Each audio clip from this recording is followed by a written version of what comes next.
ಈ ಕಿರುಚಿತ್ರವು ಯಾವುದೇ ವ್ಯಕ್ತಿಯನ್ನು ಕೀಳಾಗಿ ತೋರಿಸಲು ಉದ್ದೇಶಿಸಿಲ್ಲ.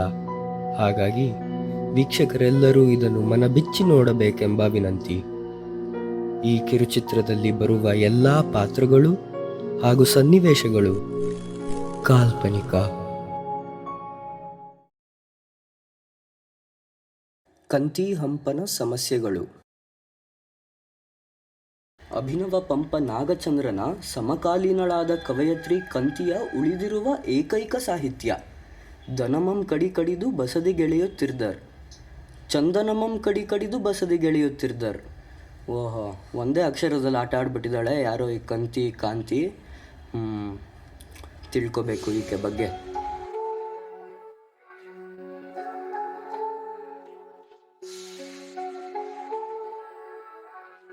Kanti, symbolism versus reality.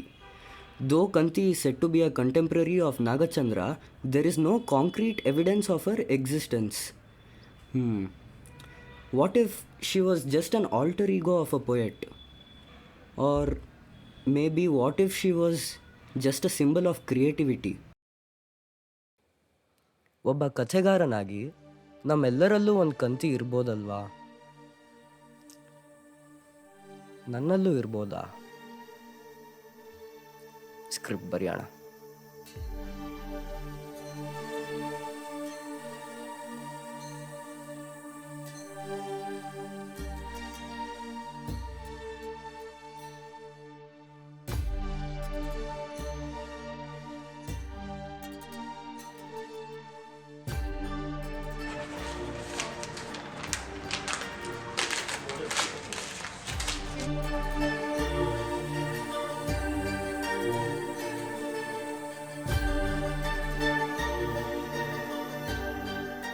ಇಲ್ಲ ಗುರು, ನನ್ನಲ್ಲಿ ಕಥೆ ಇಲ್ಲ. ಕಾರದೆ ಸರಿತು ಕಾರ್ಮೋಡ, ತಣಿಸದೆ ಧರೆಯ ದಾಹ, ಚಿಮ್ಮದೆ ಕುಗ್ಗಿದೆ ಚಿಲುಮೆ, ಹೊಮ್ಮದೆ ನಲ್ಮೆಯ ಭಾವನೆ, ಚಿಗುರುವುದೇ ಮನಸ್ಸು ಸೊಗಸಾಗಿ, ಜಾರದಿರಲಿ ಕನಸು ಮುಳಿಸಾಗಿ. ನನಸಾಗದ ಕನಸುಗಳೆಲ್ಲ ಕುಳಿತಿಹುದಲ್ಲಿ ನಿರ್ಜೀವವಾಗಿ, ಮನಸ್ಸಿಲ್ಲದೆ ಕುಸಿಯ ತಿಂದು ಹುಸಿನುಡಿಗೆ ಬಂಧಿಯಾಗಿ, ನೀಗಿಸಿಲ್ಲ ಹಸಿವನು ತಣಿಸಲಿಲ್ಲ ದಾಹವನು, ಬಂದು ಬೆವರ ಸುರಿಸಿ ಕುಸಿದು ಮಣ್ಣ ಸೇರಿತಲ್ಲಿ.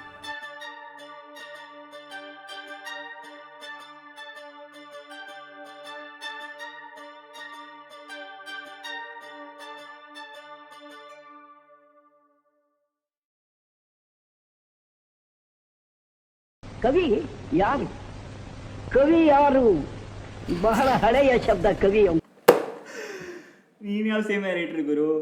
ಶಾರ್ಟ್ ಫಿಲಮ್ ಮಾಡ್ತೀನಿ ಅಂದ್ಬಿಟ್ಟು ಅದು ಯಾವುದೋ ಮುದಿಯನ್ ಸ್ಪೀಚ್ ಕಳ್ತಾ ಕೂತಿದೆಯಲ್ಲ. ಮತ್ತೆ ಬಂದೇನೋ? ಲೋ ಹಂಪ, ನನ್ನ ಎಲ್ಲ ಆಲೋಚನೆಗಳಲ್ಲೂ ಹಂಪ್ ಥರ ಅಡ್ಡ ಬರ್ತೀಯಲ್ಲೋ. ನಾನಾ? ಅದು ಯಾವುದೋ ಫಿಗರ್ ನೆನ್ಸ್ಕೊಂಡು ಕೂತಿದ್ದು ನೀನು ಮರಿ. ಫಿಗರಾ? ಮಗನೇ, ನಮ್ಮ ನಾಡಿನ ವರ ಕವಿನ ತಾತ ಅಂತ ಅಣಗಿಸ್ತೀಯ. ಈಗ ನನ್ನ ಪ್ರಪಂಚದ ಮೊಟ್ಟ ಮೊದಲ ಕವಿನ ಫಿಗರ್ ಅಂತೀಯಲ್ಲ, ಪ್ರಾರಬ್ಧ.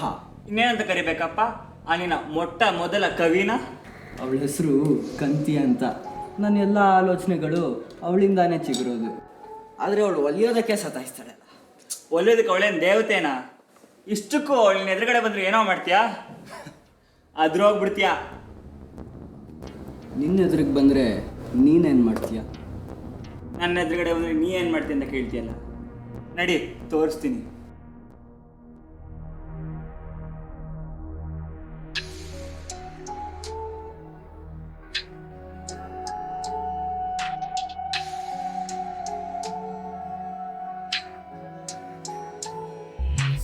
ಗಗನವೇರೋ ಹಕ್ಕಿಯ ಚಿಲಿಪಿಲಿಯಲ್ಲೂ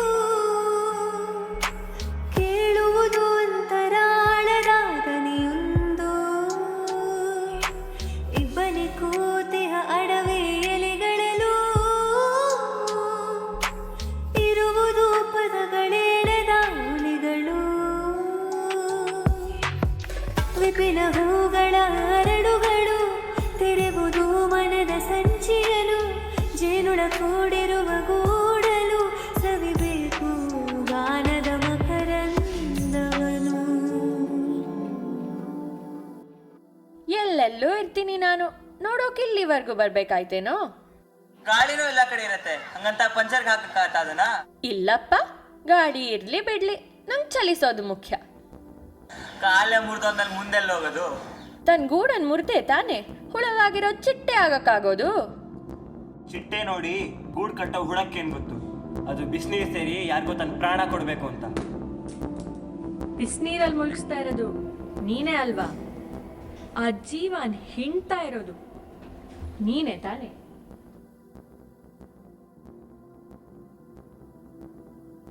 ಓಹೋ, ಏನು ಅಭಿನವ ವಾಗ್ದೇವಿ ನೀನು. ಎಲ್ಲ ತಿಳಿದಿರೋಕೆ, ಎಲ್ಲ ತಿಳಿದಿದೆ ಅಂದ್ರೆ ಯಾಕೆ ಬಚ್ಚಿಟ್ಕೊಂಡಿದ್ಯಾ? ಎದುರಿಗೆ ಬರಕ್ ಭಯಾನಾ? ನಾನೇನೋ ಎದುರಿಗೆ ಇರ್ತೀನಿ, ನೋಡೋ ದೃಷ್ಟಿ ನಿನ್ನಲ್ಲಿದ್ಯಾ ಹಂಪ? ಹಂಗಿದ್ರೆ ನಿನ್ ದರ್ಶನ ಪಡೆಯೋಕ್ಕೆ ಯಾಕೆ ಈ ಪಾಟಿ ಕಾಯ್ಬೇಕಿತ್ತು? ಸೂರ್ಯನ ಕಿರಣಗಳಲ್ಲೇ 7 ಬಣ್ಣಗಳು ಇರತ್ತೆ. ಆದ್ರೆ ಅದನ್ನು ಕಾಣ್ಬೇಕಂದ್ರೆ ಅದು ಮಳೆ ಹನಿಯನ್ನು ತೂರಿ ಹೊರ ಬರಬೇಕು. ಅದೇ ತರ ಕವಿಯ ಚಿಂತನಾ ಕಿರಣಗಳು ಈ ಮಳೆ ಹನಿಯನ್ನು ತೂರಿ ಈ ಭಾವನೆಯನ್ನು ಕಾಣ್ತಾ ಇದೆ, ಆ ಭಾವನೆಯನ್ನು ಕಾಣ್ತಾ ಇದೆ. ಹಾಗಿದ್ರೆ ನೀವಿಬ್ರು